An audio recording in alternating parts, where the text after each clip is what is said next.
En este video les voy a hablar particularmente sobre cómo podemos clasificar a los frutos. Y para esto vamos a tener distintos criterios que se pueden entremezclar entre sí para generar una clasificación muy exhausta. El primer elemento que podemos considerar para clasificar a los frutos es la cantidad de flores de las cuales provengan esos frutos. Entonces, los frutos pueden provenir de una flor, por lo tanto se van a llamar frutos unifloros, o bien de muchas flores, y los frutos se van a llamar plurifloros.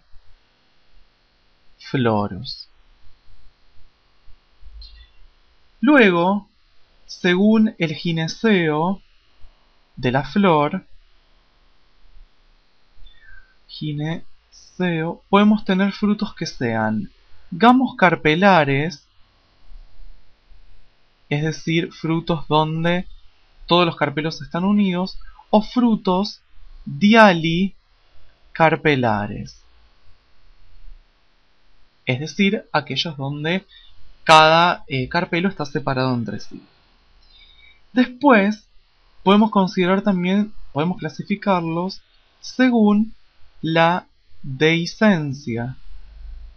Entonces vamos a tener frutos que son dehiscentes, es decir, que se abren a la madurez para dejar salir a las semillas, o también frutos que son indehiscentes, es decir, que no se abren a la madurez para dejar salir las semillas. Por lo tanto, tenemos hasta ahora tres elementos a tener en cuenta. Y el último que vamos a tener en cuenta es según la consistencia del pericarpo. Según como sea el pericarpo, en cuanto a su consistencia, podemos tener frutos secos o frutos carnosos.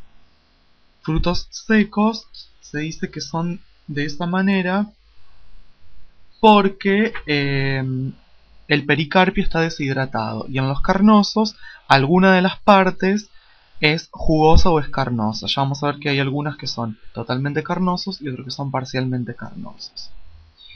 Bien, entonces voy a comenzar con el primer grupo, que es el grupo de los frutos unifloros,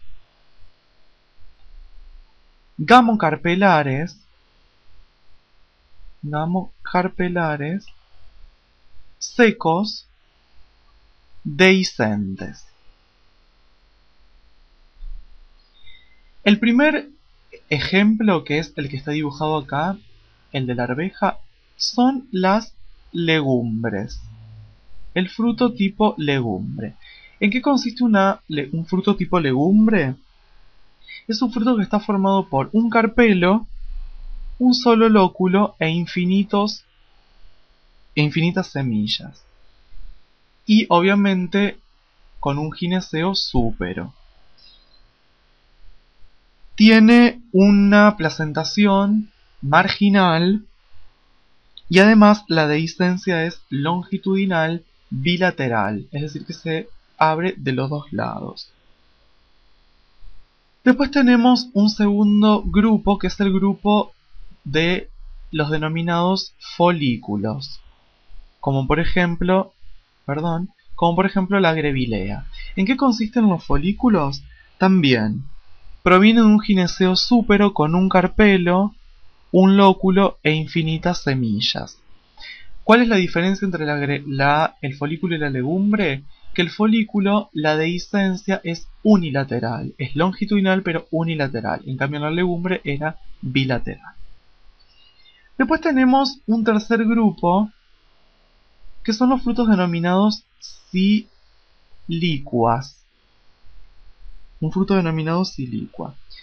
La silicua también proviene de un gineceo súpero, pero en este caso bicarpelar, es decir, con dos carpelos unidos,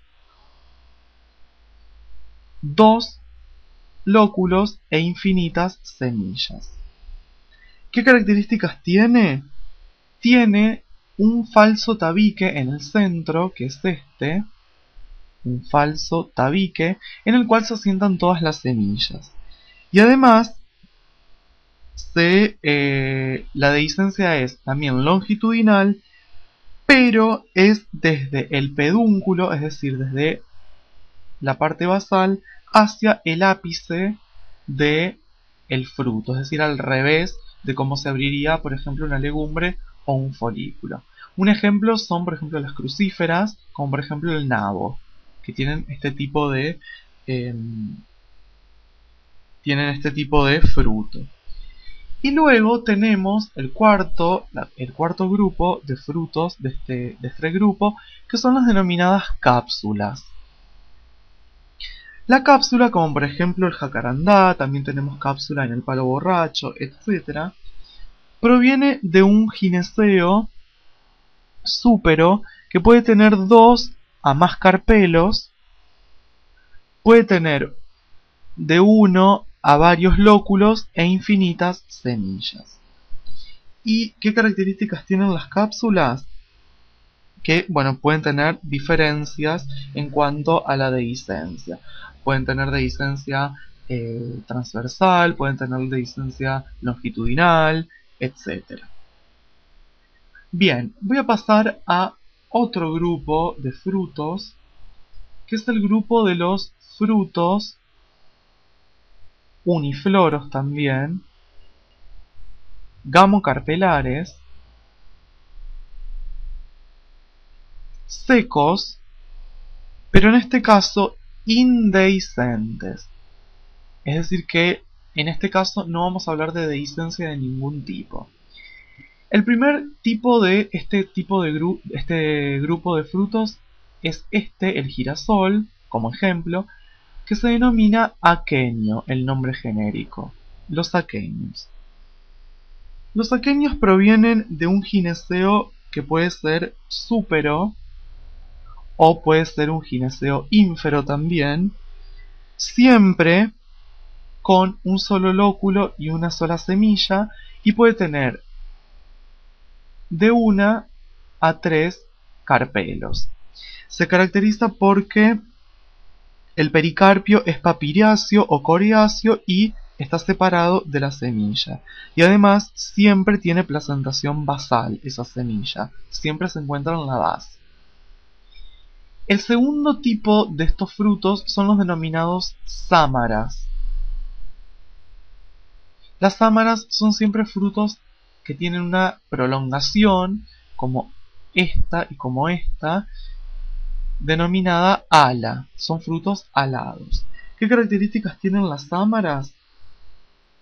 Que son siempre de un gineceo súpero, con 1 o 2 carpelos, un solo lóculo y puede tener de 1 a 3 semillas, como en el caso de la tipa, como en el caso de el fresno.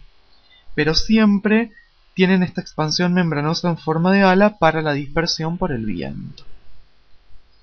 Bien, después tenemos este tercer tipo, que es el fruto denominado cariopse, típico de las gramíneas, como por ejemplo el maíz.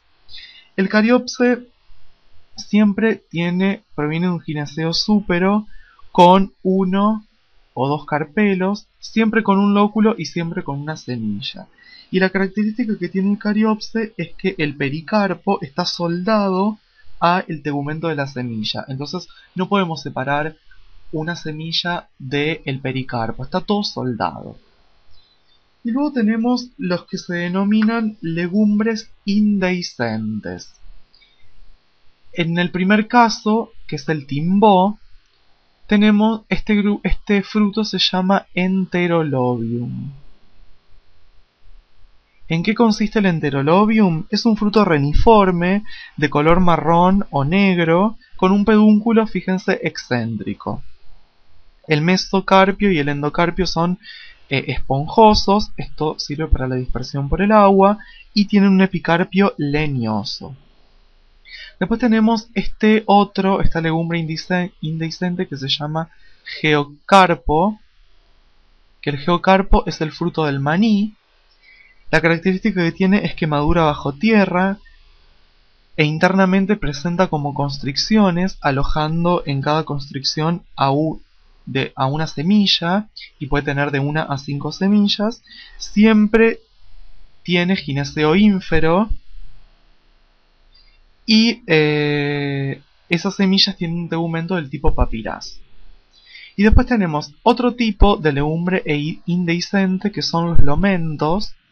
El lomento, como por ejemplo en la mimosa, es una legumbre unicarpelar pero pluriloculada, porque tiene tabiques transversales que los dividen en artejos uniseminados, que vendrían a ser cada uno de estos, que se separan a la madurez y tienen dispersión por agua o por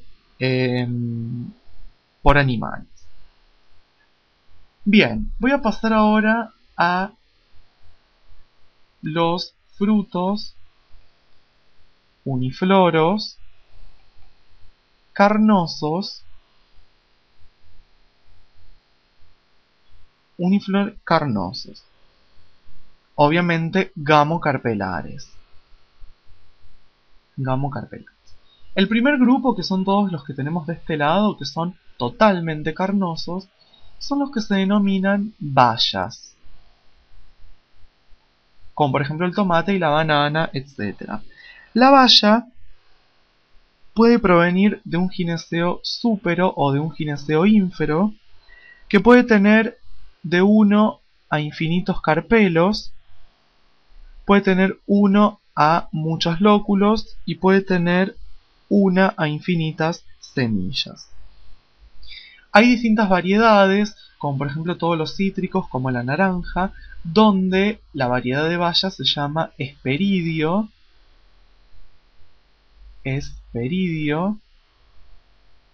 que consiste en un epicarpio glanduloso, porque tiene bolsas que tienen las esencias, un mesocarpio corchoso y un endocarpio membranoso, que aloja en el interior a los pelos, digamos, jugosos.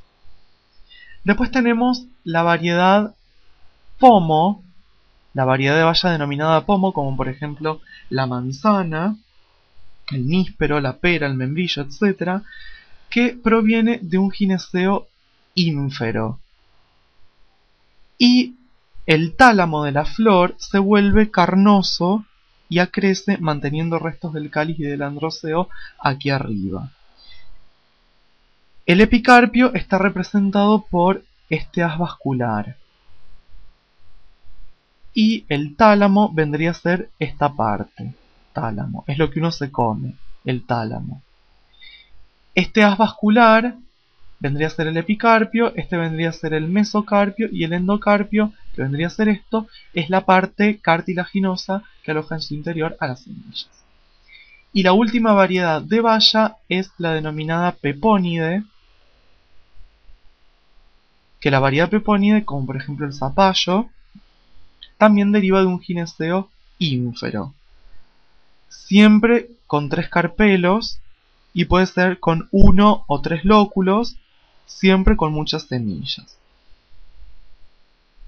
Bien, y después tenemos los frutos carnosos, pero parcialmente carnosos, denominados drupas. Las características que tienen las drupas es que tienen un endocarpio duro, formando lo que se conoce como el carozo. Puede ser uno uni-, o tricarpelar, con un lóculo y con una sola semilla.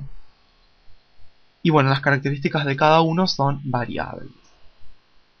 Bien, vamos a pasar ahora a el otro grupo de frutos, que son los frutos también que derivan de una flor, unifloros, pero en este caso dialicarpelares. Es decir, derivan de un gineceo con los carpelos separados. El primer ejemplo, que es el de la magnolia, se denomina polifolículo.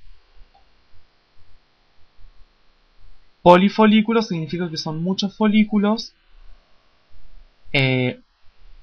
que están, digamos que cada uno representaría cada carpelo que a la madurez se abre y deja salir a las semillas.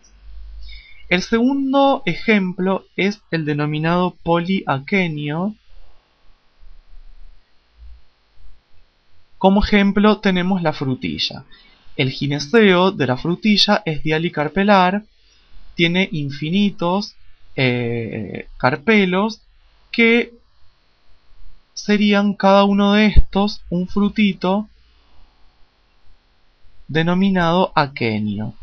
La parte comestible de la frutilla es el tálamo de la flor que se agranda y acumula reservas. Pero los verdaderos frutos de la frutilla son los que uno le dice comúnmente semillas. Y por último tenemos las polidrupas, como en el caso de la frambuesa, polidrupa, donde cada una de estas es una drupa. Y en su interior tenemos un carocito que tiene la semilla. Bueno, más o menos estos son la variedad de frutos que nosotros, o los más conocidos.